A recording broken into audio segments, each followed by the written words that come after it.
beta ndinoenda kudomboshava. Ndio kudomboshava. Kudomboshava ndo kwandaona unge ndo wanda munda. Nyaya iripo ndeyekushava.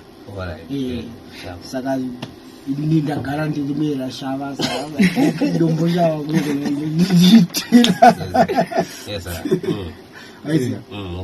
was pane mazuva andandiri headmaster paHarare hospital. Ndakazodaidzwa nemukoma wangu mukuru wekuzRP kuAir Force. Sikanzi kwaita basa kuchibuku breweries rekudhiraivha mota yechingwa. Bva ndapinda 3 months ndichidhiraivha mota yechingwa paya. Bva ndaona kuti hazvina mari. Bva ndati beta ndiende kuNational Railways. Bva ndanopindako 3 months dzimwe. Watora Vaseline. Ngobo. Watora Vaseline. Ndaitodhiraivha mataxi. Nditodhiraivha mataxi. Nditodhiraivha mataxi.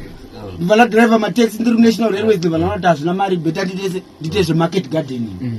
Saka pamarket gardening ndo chandakaona ndo chandakamaster ndobva ndasiya zvemataxi ndobva ndati kudomboshava ndobva ndanoona sabhuku parerwa ndobva nditi paranyatwa ngati mukoma nemunin'ina nachitungwiza vatedza amaiwavo ndo andinoziva budiriro naGrenview naGrenora amai vavo ndo mudumbu rimwe chete.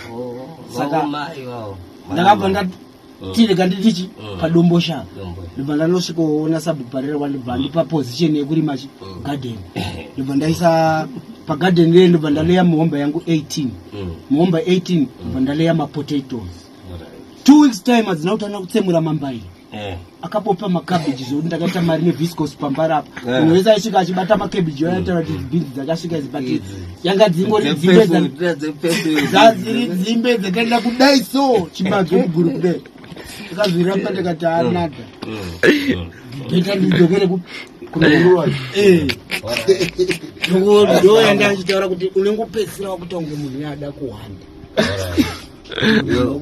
Saka vakanga vadzikanga iri nyimo dzacho vaita zvavanoda nadzo nyimbo idzodzo vakadzifudzira pasiripo mbudzi dzanga dzatodya kamugadheni musuya ndopo vakatozoona kuti hadzishande mambaira ndisipesera dzikatadze mupfimbi hadzidyike hariswe number 5 especially kana kana kuwedzerwa volume kana rakatakura mazvinotakura hadi volume